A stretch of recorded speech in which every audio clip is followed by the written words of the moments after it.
drink, Ray. What do you want to do tonight? Same thing we do every night, Pinky. Try to take over the world.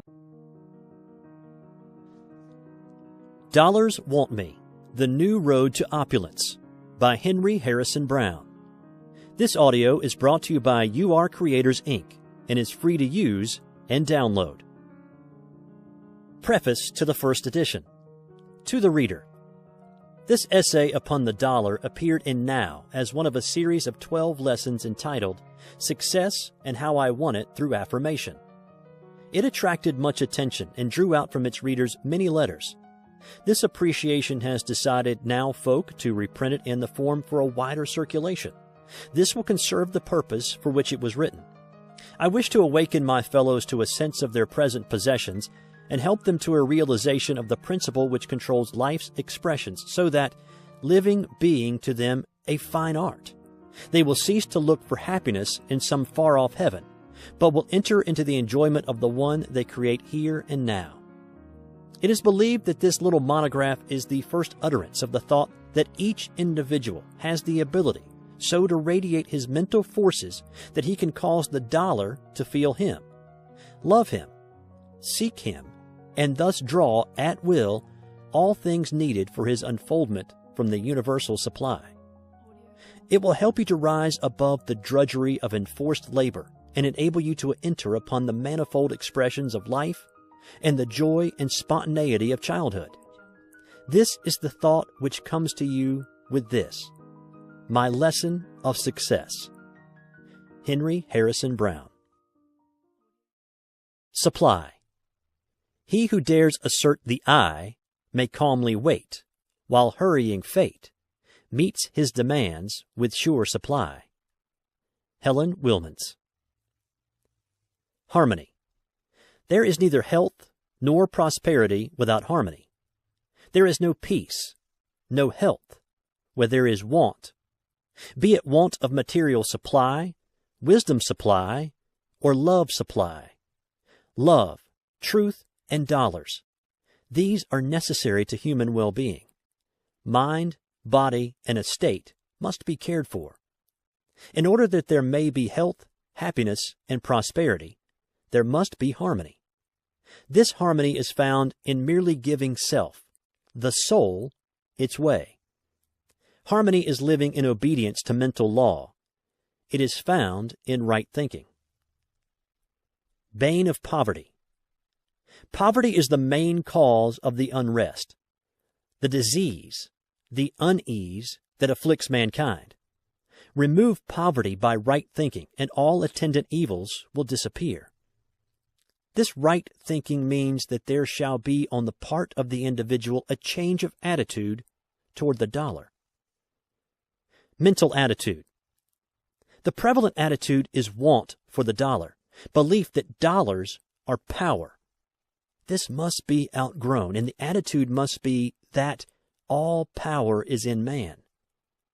Dollars are machines with power delegated to them by man. They are useless without man. Dollars want me is to be the thought of the coming man. A few so think now and have obtained mastery of supply. Demand and supply. It is a legitimate demand on the part of each individual that he have enough. To supply human needs is the function of the universe. All is for man. The sun shines for him. The waters run for him. The flowers bloom for him. The grain ripens for him. And the earth teems with beauty for him. All would be useless, would be purposeless, but for him. When he ceases to be, there is no use for the universe or anything in it. Without man, these are virtually non-existent. Man alone gives a meaning, a use, a value, a purpose to the universe. There is enough in the universal one from which all things materialize, for each one to have enough to meet all desires without robbing any. Infinite supply is all about us, and yet there is want. Whose the fault? Not of the one. It is in ourselves. We have not known how to claim, nor have we claimed our own. Law of supply. The law is simple, and it is laid down by the greatest political economist as well as the greatest mental scientist the world has in its historic records. He was not a theologian. Neither did he deal with questions of a future life, as many seem to think. He was a sociologist and a socialist. He dealt with questions of the life that now is. His name was Jesus. He gave the law thus: seek first the kingdom of God and his righteousness, and all things shall be added unto you. Study the law. Analyze thus: kingdom of God? Where? Within you. God is spirit, he said. The kingdom of God is then in the soul. It is the ego or soul of man. Know thyself as soul. Know thyself as spirit. This is the law. Live rightly is the meaning of his righteousness. Live in accord with your sense of right. Obey your own conscience. Then all things shall be yours. Things of whatever kind, of all kinds, are manifestations of the one substance. Things are, like yourself, manifestations of the one God. Dollars are things. Dollars are manifestations of the one God. The law is simple. Plain directions these. Live true to self. Live spiritually. Give the first place in your thought to the eternal, from which things come, and then all things will come to you at need. First? Yes, not things first, but that mental condition which controls things. Not dollars first, but that mental attitude which attracts dollars. I trust myself. That mental condition is faith in self as a manifestation of omnipotence, faith in self as a manifestation of the all-good, faith in the universe as justice, faith in the universal one as entirely good, faith in the life you are, to draw its necessary supply of things, demanded for its highest expression. Then let things come. This is all, but it is God. This is the strait gate. Few there be that enter in, but all may. Things are second. Few place things second. Dollars, position, influence, show. These in common thought come first. But these are results of power. First, become one with the power. Become the power. And these desired things will come. The ordinary process of business, the customary method of thinking, is to be reversed. Think from inward power. Think from being. Be the master. You will then be the master, and things will take their right place. Become one with God by recognizing him as king in your soul. Listen to him in the edicts of your soul. Say, as you thus become negative to the higher in you, now, God, do your work your way, and it will be done satisfactorily to me. No one can fail when he assumes this attitude of love and trust. It would be an impotent God, and therefore no God, that did not work when these conditions are made. Poverty. How cured? Poverty is a mental condition. It can be cured only by the affirmation of power to cure. I am part of the one, and in the one possess all. I possess all. Affirm this, and patiently wait for the manifestation. You have sown the thought seed now, like a rancher, waiting for the sprouting and the harvest. It can never fail you when, like him, you trust. Cure of poverty. Repeat this affirmation, no matter what the appearances, no matter if hungry, houseless, and alone. Affirm, God is my supply. My supply is infinite. Dollars want me. Trust implicitly in the inviolable law of cause and effect. You are cause. Supply is the effect that must follow your affirmation. As ye sow, so shall ye reap. In the past, you have sown poverty seeds and are now reaping the crop. You do not enjoy this harvest. So, amid these results of previous sowing, plenty seeds and plenty will come. Supply is yours when you sow supply seeds. Sow, no matter how seemingly black the conditions. The seeds have God in them and cannot fail. Affirmations for use. My supply is infinite, for God is my supply. Supply can never fail me. Make this your affirmation and hold it. Hold it. Supply is sure. The law of supply is as sure as gravity. In this affirmation, all is mine. Dollars want me. You have repolarized your aura. You have changed your vibrations, and you will draw as the magnet draws the needle, all you can use. Try it. Never let go of your trust that dollars, or that for which they stand, will come.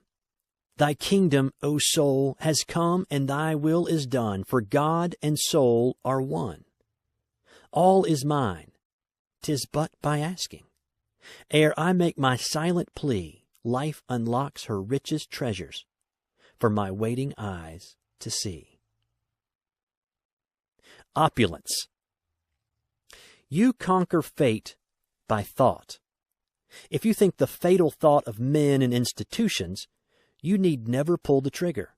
The consequences of thinking inevitably follow. Carlyle.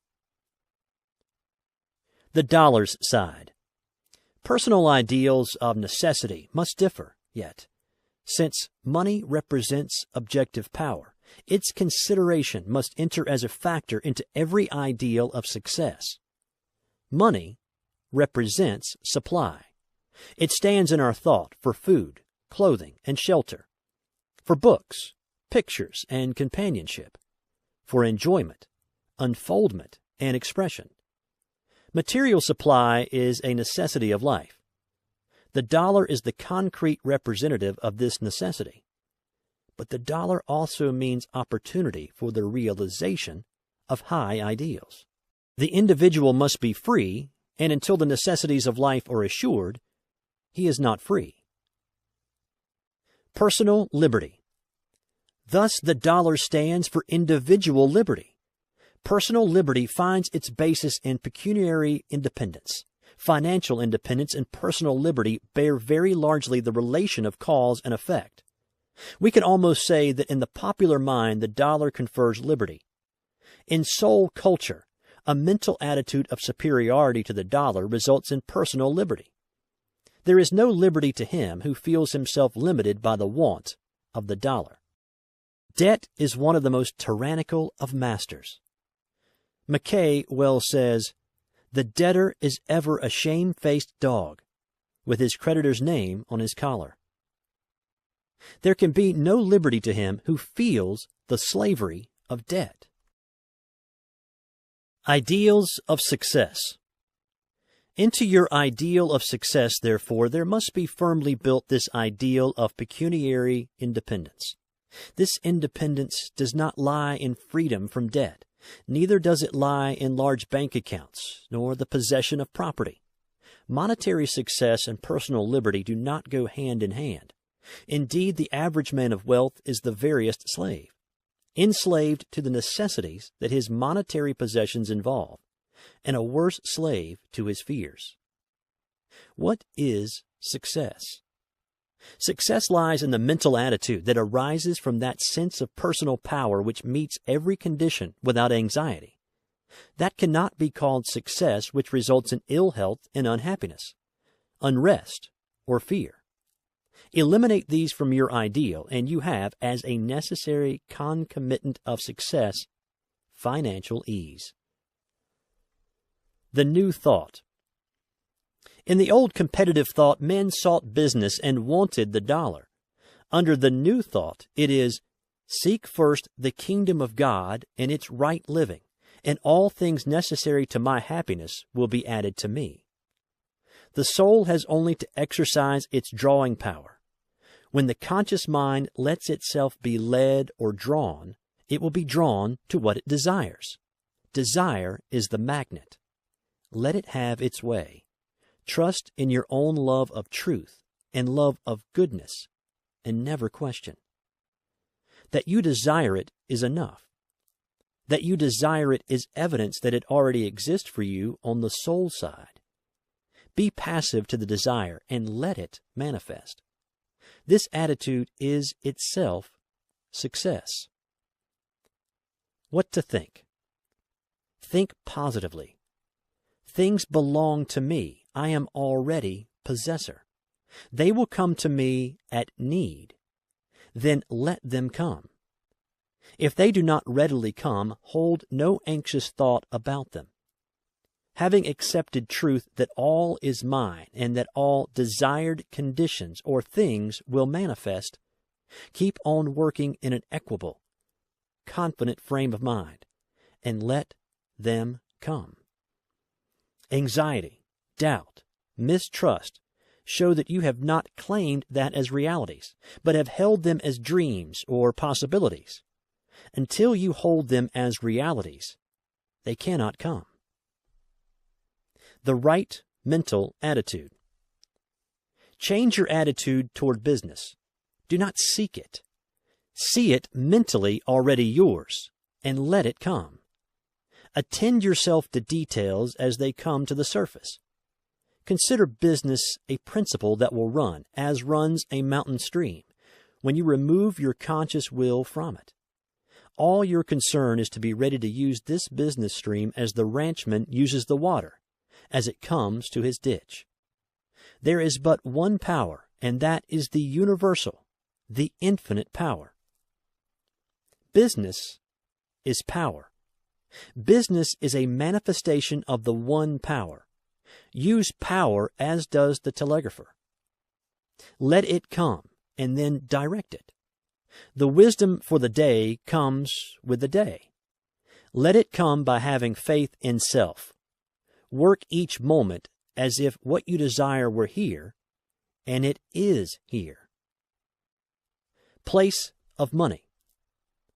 As to money, regard it also as merely the power that keeps business going.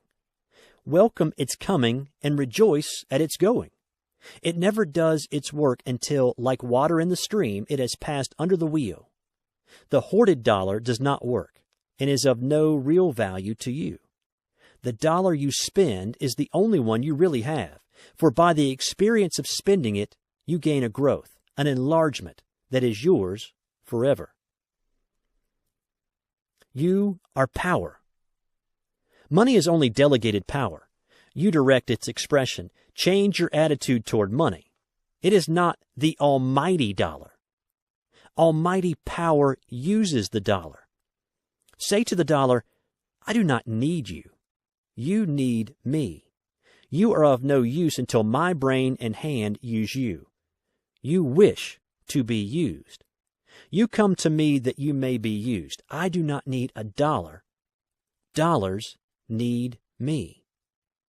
Assume this mental attitude and see what a change it makes for you.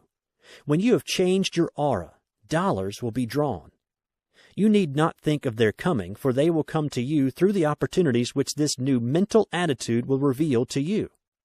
Think only of using them. Mental attitude towards dollars. Change your attitude towards the dollars you have. Tell them they are of no use until they are expended. As you see them lying about, say to them, idle dollars, go to work. Go out and circulate. Each one of you go and pay 1,000,000 in wages and debts. When I need you, come back again. You are useless and have no value until you go to work. Then let them go to work, knowing that when you send this thought with them, they or their fellows will come back to you to be set at work. Spend the dollars. Before you spend a dollar, the question comes, is it right? Whether you have a single dollar or whether you're behind the one you think of spending or 1,000,000 makes no difference. If it is right to spend the dollar in the proposed way, had you the 1,000,000, it is right thus to spend this, the lone one. Therefore, when you feel it is right to spend $1 for any purpose, spend it as royally as if you were a millionaire. From the inner life, this message was given to me years ago.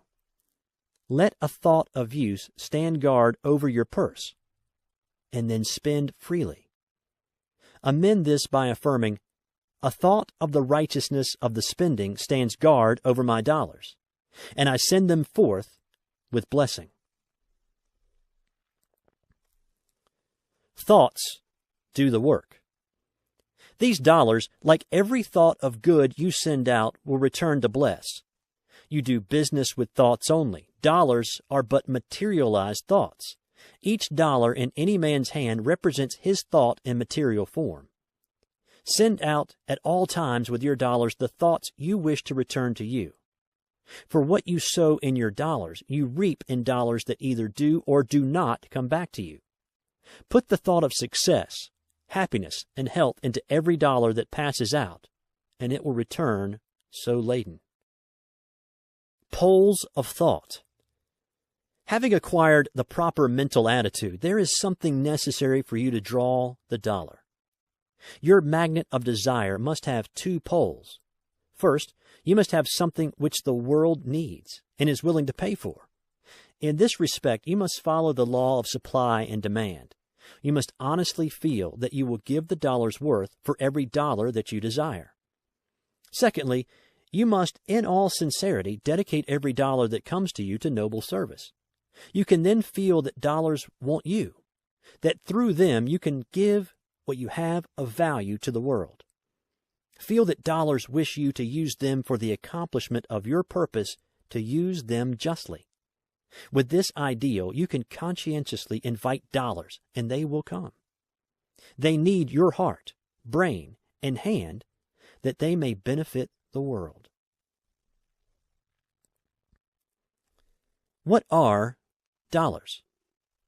Dollars are manifestations of the one infinite substance as you are, but, unlike you, they are not self-conscious.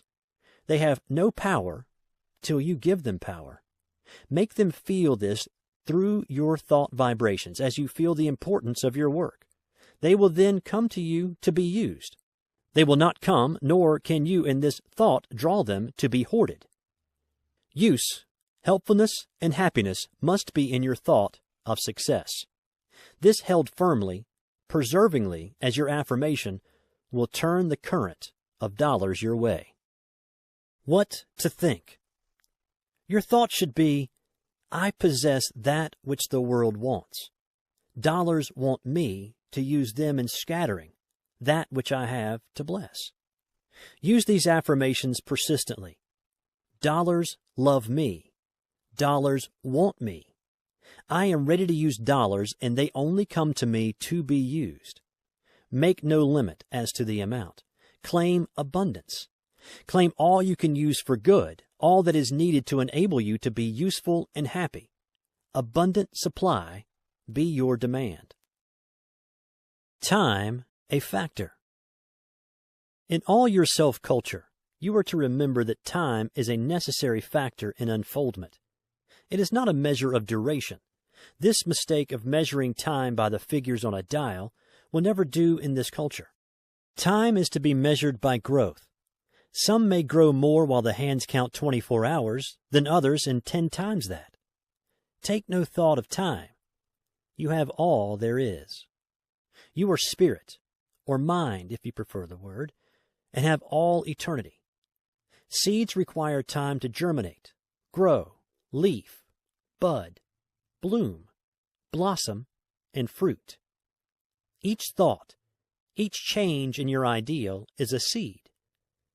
It will follow nature's line of evolution. You will require time as you change your attitude. A period will be required to change your vibrations so that the dollar will feel you and learn that it wants you. This period will vary according to your power of concentration and your fidelity to your ideal as couched in the affirmation, dollars want me. The thought field is first to be cleared of the weeds of the old thought sowing, and the seeds of the new must germinate and bear fruit in the garden of supply. Forget the past. Pay no attention to the old conditions. Keep at your affirmation, knowing that it is the gate to the reservoir, and every irrigating ditch will fill as soon as water can come down from the reservoir to it. I want. The echo, I want dollars, must become still before the real sound of dollars want me can vibrate in your aura. Know as the merchant knows that he has that which the people want, that you have that which dollars want. In your thought, in your hand, in your life, advertise your purpose to the dollar. Tell it that it wants all these, that without you, it has no power, that without you, it can do nothing. Tell it that all that it wants, you have, that it will come to you that it may accomplish its mission. Then, like a patient merchant, wait for your customers. Dollars will soon flock, as do customers to a bargain counter. The want column has attracted them. Use here only the same common sense, perseverance, and patience the successful businessman uses, and dollars will find their wants supplied in you, and you will find supply. Fundamental considerations. Consciousness of want. God hid the whole world in thy heart, says Emerson. This fact man has been long in perceiving. From caveman to 20th century millionaire, the propelling force has been a consciousness of lack. I want food, said primitive man. This drove him to activity and led to his unfoldment, for it awakened in him a consciousness of his ability to supply that want. It led him to recognize the fact that food already existed. He did not, however, reach our higher viewpoint. Neither has the 20th century millionaire reached it, for he still shares that primeval ignorance and says, I want dollars. This little book is a call to him to leave that primeval attitude and come up onto this higher plane, where he will hear the world's work calling to him, I want you. Necessity, the spur of unfoldment. In the development of man, necessity has been a big incentive. Necessity has driven the wheels of progress. Animals also feel the spur of necessity. But there is in man a plus, the imagination, a psychic quality, which has been a stronger factor in his development than has been animal necessity. This power of imagination differentiates him from the animal, lifts him above the animal plane, and makes him man. The ideal. It was imagination that led the caveman to paint his face and to carve pictures on bones. The ideal, the haunting dream of the better floating before him, has lured him on to thought and action. From the animal matrix, the power of the ideal drew forth the human. Necessity drives. The ideal draws. As the ideal develops, so does its power to draw develop. When man, in his unfoldment, shall have left the animal entirely behind, he will know no necessity, but will in all ways live from the ideal. Then there will be neither necessity nor want. Brutes want. Man has. Human possibility. The human soul possesses potentially all possible power. Like heat and coal, this power in man waits for expression. Power in coal or steam waits for opportunity for expression. But man makes his opportunity. Power needs man.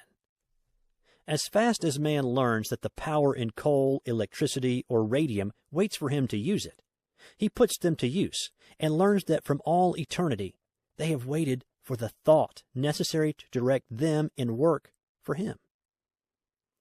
All things await man's thought. All progress is but a change of mental attitude toward conditions that exist. A weed is a plant man does not know the use of, says Emerson. So the condition, whatever it be, that is today untoward, when man knows how to use it, will be found favorable. There are millions of weeds waiting for man to learn their use. Weeds want man. They will tell their secret to the listening ear. Weeds, as well as roses, live for our happiness.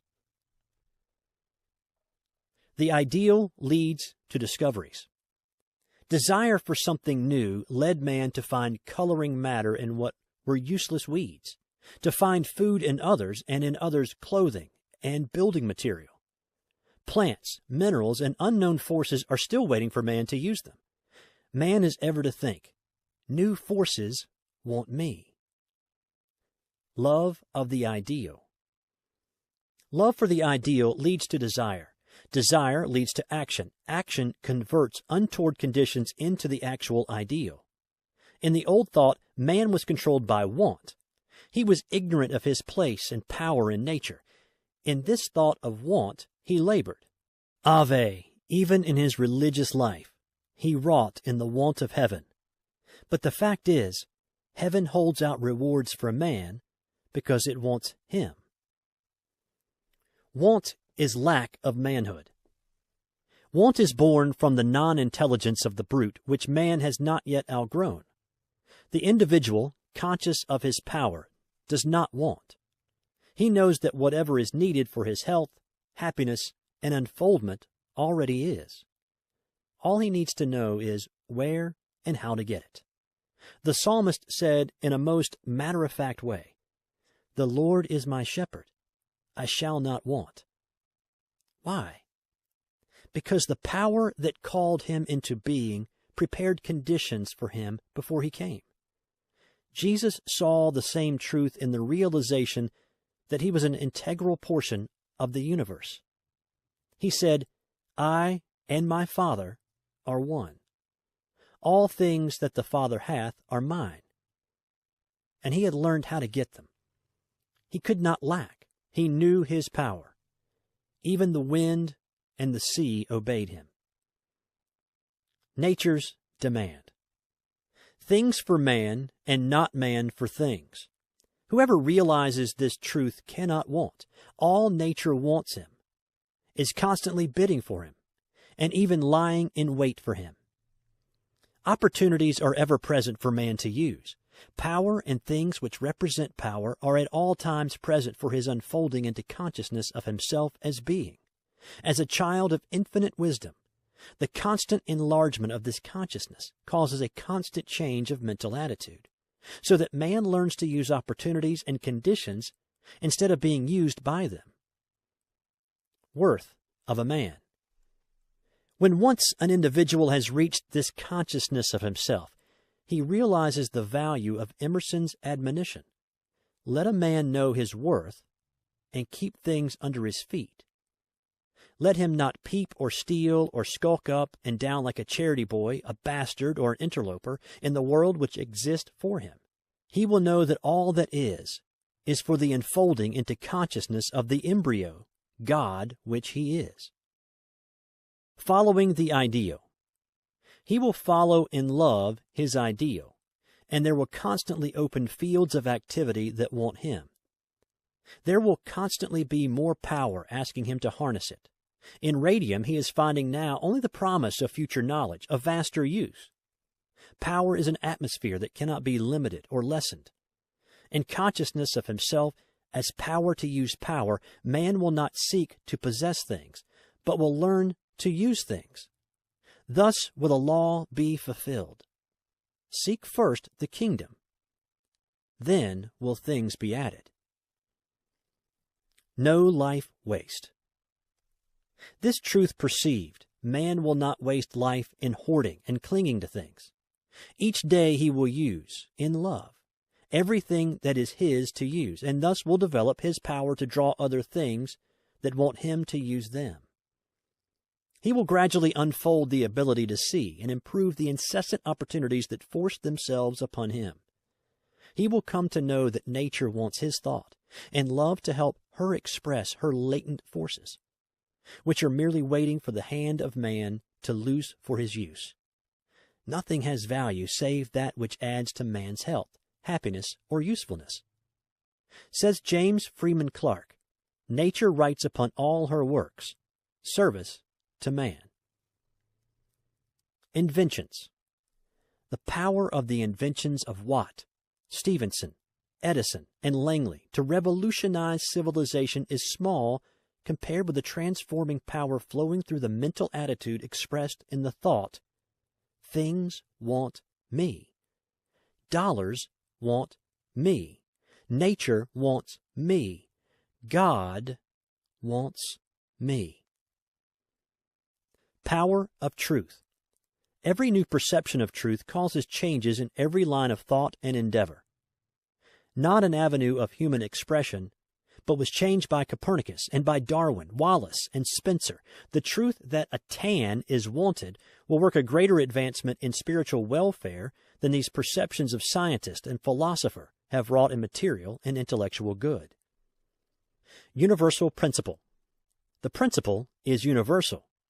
Man must entirely reverse his attitude toward nature, himself, and things. He must recognize that, as the crowning expression of infinite power, he is to accept his place as the ruler, and he is to exercise dominion over all things. He must affirm, the world exists for me. It is for my use. It has no other use than to minister to me. Without me, there is no purpose, no ultimate in nature. Social change. There can never be a happy and equitable condition in society until the present attitude of want is changed. Whenever the race shall affirm, things want me, then the millennium will be near. Man will then see that he is infinite in his possibilities, that time and things are simply the means by which he comes into consciousness of his own divinity and immortality. That change comes to each individual when he learns to affirm in truth, I possess, in place of, as he now says, I want. Dollars want me, in place of, I want dollars. Great is this change. This change is so great that when proposed to the average man, he no more sees the principle and its import than would the boy by Franklin's side have understood him, had Franklin said that the lightning which he was drawing from the sky would run streetcars and drive automobiles and airplanes. Dollars want me will work a no less marvelous change in the world's social life. Criticism. I am aware that the principles of this little book are an easy mark for the humorous or satirical pen of the superficial critic. Plain as my point of view is, the blind critic can easily miss it, and the point of view is all important. The position of the book. I affirm the infinite possibilities of the human soul. I have faith in man as power to overcome all limitations and to realize that he is able, through expressing his divinity, to have dominion over all nature. He will have this as fast as he learns his power. I affirm that there is but one power, one mind. All phenomena are but a manifestation of that one. The self-conscious manifestation of that mind, man, because he is self-conscious, has power to command obedience from all that is not self-conscious, to command all that is not himself. Money, being a part of all, and also being a creation of human thought, is subject to human will. All this my critic may not accept, and consequently he will look from the old thought point of view. Having no thought in common, he cannot agree with me. Work and practice. Do you wish to know the truth of these principles? Practice them and await results. The final test is always, by their fruits ye shall know them. Practice is necessary. No ideal can be reached without great effort. Your desire must be accompanied by earnest work. Indolence will never draw. The magnet works, or it would not draw the needle. Thought is work. Concentration and will and effort are necessary. Plan and stick. Accept the principle, and then, as the architect plans and concentrates on his work till his house rises complete, for otherwise it would be a medley, so one must build an ideal of opulence and stick to it, no matter what comes, until he actualizes his ideal in the objective. It is no easy task to develop the faith that moves dollars, but it is easier than to endure the poverty. Let one be as persistent in thinking and declaring, I am rich, as he has been in declaring, I am poor. let him with equal persistency say, I have dollars, as he has been saying, I want dollars. I will promise him that he will grow into that mental attitude of perception that will see and take advantage of opportunities to earn the dollars that lie all about him now unperceived. No man can do his best under the thought of poverty, under the thought of want. Knowing his ability, the workman does his best. Under fear, doubt, mistrust, he can never do good work. The poor workman quarrels with his tools. The good workman knows he has the power and uses to best advantage his tools. It is always the mental attitude that determines success. Let that attitude be, business wants me. An instance of success. A gentleman in my class in Boston who furnished a noon luncheon to hundreds said, Mr. Brown, I don't understand how dollars want me. Why did you select that location for your business? I asked. Because it was in the center of the business district and there was opportunity for me, he answered. Surely, said I. You have answered my question. You went there because business called you. Business wanted you. You said, men want dinners, and I go to furnish them. He saw the point, applied it, and thinking thereafter, men want dinners, drew men, and increased his business.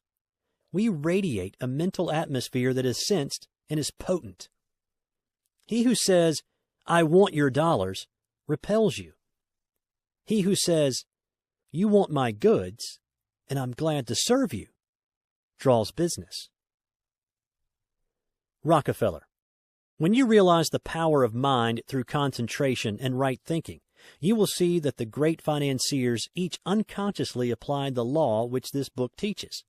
I have this instance from some reminiscences which Mr. Rockefeller has published.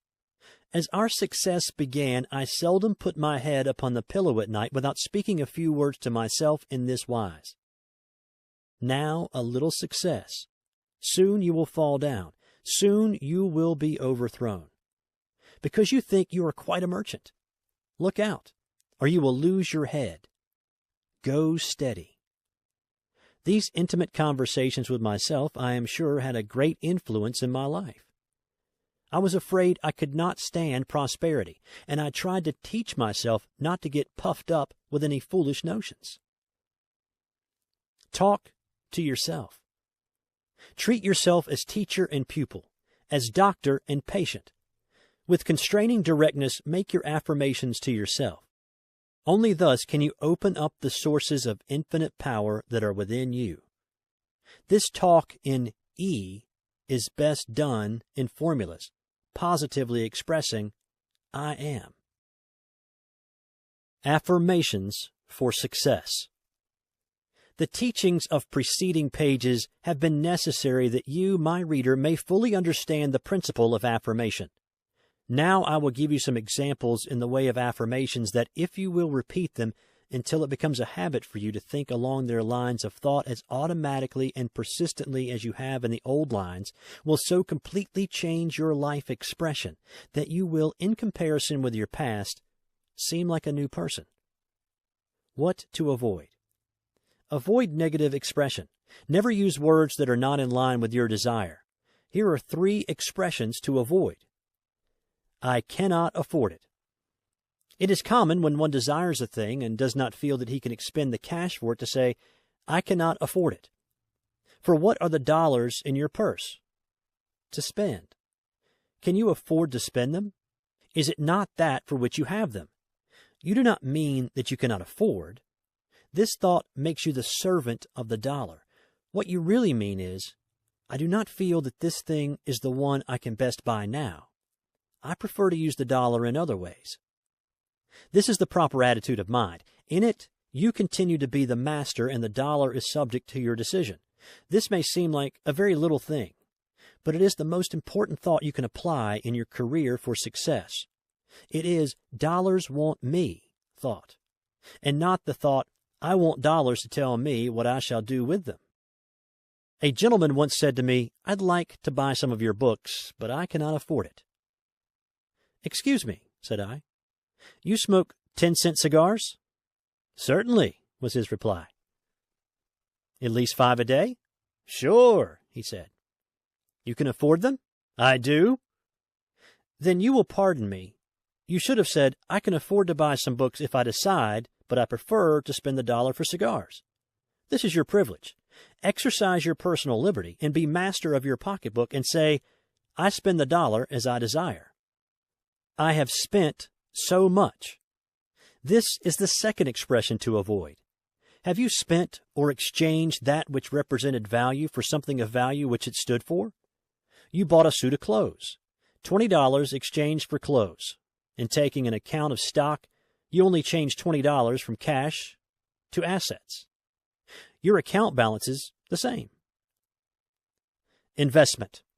Another way to look at money expended is as an investment.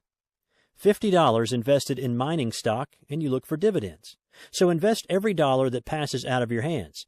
It is an investment in education, in health, in experience. Feel thus toward the dollars as they go, and then your mental attitude will be so clear that you will see opportunities for other investments that will bring sure dividends. Regret, sorrow, fears, remorse, and all such attitudes of mind so cloud the judgment that other effects similar to those regretted will follow. Happy, peaceful, contented, trustful, self-respectful mental states keep the reason, conscience, and judgment clear, and proper investments will be made under them. Always see a dividend coming in from every dollar that goes from your purse. The greatest of all dividends is experience, for it is ever afterward a mental asset that increases the value of every decision.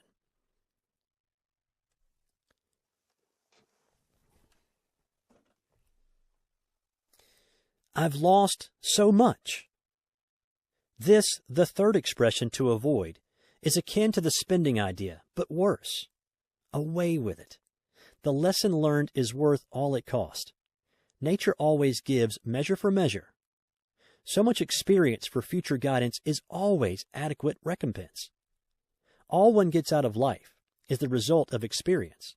Experience is the expression of life, the pressing out of life into consciousness.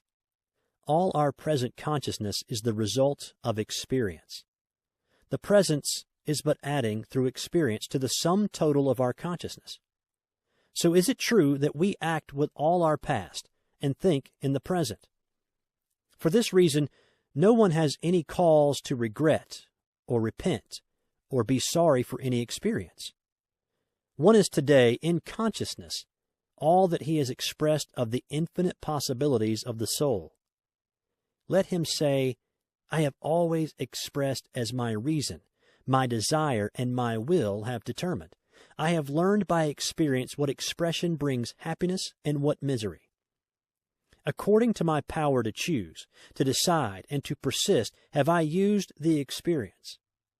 Because of my use of dollars, I learn how to use them if I am wise. If I do not learn, then the want which I allow myself to feel for the dollar will be the cause of more suffering. Once one has mastered that want by realizing the principles set down in this book, he will feel no sorrow over lost dollars, for he will know that the dollar spent, or the dollar others call lost, is his as experience forever. Financial freedom.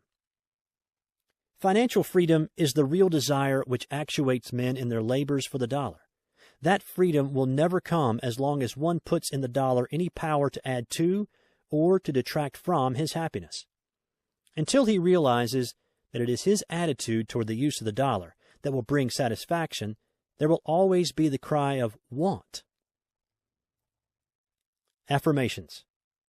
I therefore recommend that the following affirmations be used till the mental attitude they express becomes habitual. I desire a deep consciousness of financial freedom. I desire that the flow of prosperity become equalized. I desire a greater consciousness of my power to attract the dollar. I desire a constant success in my business. When you have used this until you are conscious of a definiteness in your desire, you may use the following. I have a deeper consciousness of financial freedom. I am financially free. Dollars want me. The indwelling power cares for my purse. I have whatever I desire. I have no question of expenditure. What I feel I need, that I purchase. I can afford to use dollars for my happiness. I have clothes, food, books, entertainment, and whatever I need for health, happiness, friendship, and service to others. Here is another which was developed with the assistance of a friend, for myself in a time of my own weakness. I must always say to myself, I'm financially free. I must see to it that the two men, the material and the spiritual that I am, shall blend to the purpose of financial success. I see myself in such a financial condition that the money is always there, actually, vividly there, to use freely and in fullness. I always have a good bank account. I actually see it. My own idea of the law is to use. I insist most rigidly upon using my law most persistently until I have my full demonstration. I have strength of character, stamina, backbone, powerful purpose in accomplishing. I demonstrate that I'll have my home, funds for business, for recreation, and for any improvement in myself. I affirm real emancipation, real freedom to make the very best in my life. Ohashnu Hara, editor of Wings of Truth, London in the April 1903 number of that journal, has this to say of the law of opulence. The February issue of Now contained an article on opulence. I've read a good many articles on opulence. Some have impressed me, some fell flat as a pancake. This one didn't. First of all, it placed all my former theories in the wrong light. My idea was to say I want. It is quite true that when I did this, I generally got what I wanted sooner or later, but if H.B. says that you must not say I want, in effect, he says you must affirm I don't want dollars. Dollars want me. H.B. is right. A very little consideration will show this is right, but consideration wasn't enough for me. I put it to the test.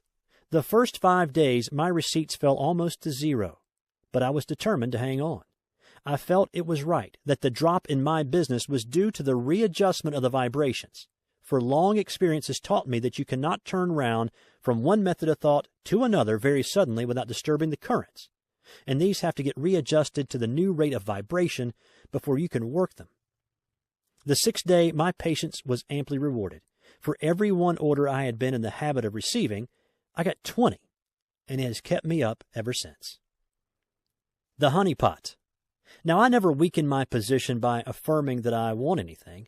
I say it wants me, and I know it will come. It is not any use making that statement, of course, if you doubt it. You must back up your statement with faith and feel it is already yours. It is rather on the principle of the honey pot and the swarm of summer flies. You are the pot of honey. The dollars are the flies. Now, the honey doesn't worry about the flies. It is content to be sweet, to give off a faint, sweet smell, and to stick. But the flies do want. They come from all quarters. They swarm into it, sip its sweetness, and buzz all around. The honey is a power, irresistible power so far as flies go. They want. It is a great center of attraction. Now, say you run some particular line of business. You are the honey. In the world, there are many people who want what you have to give them, who will gladly pay cash for it, who cannot help being attracted to your honey as the flies might be. Thought power. Your thought is strong and is potent beyond measure. But when you assume the wanting attitude, although you do most certainly attract, it is nothing like the powerful attraction formed by your quiet, confident attitude of absolute conviction that the thing wants you. The attitude of desire is strong, but the attitude of certainty, of possession, which this new thought makes possible, is wonderful and a veritable tower of strength. It has made things possible to me that were quite out of the question before.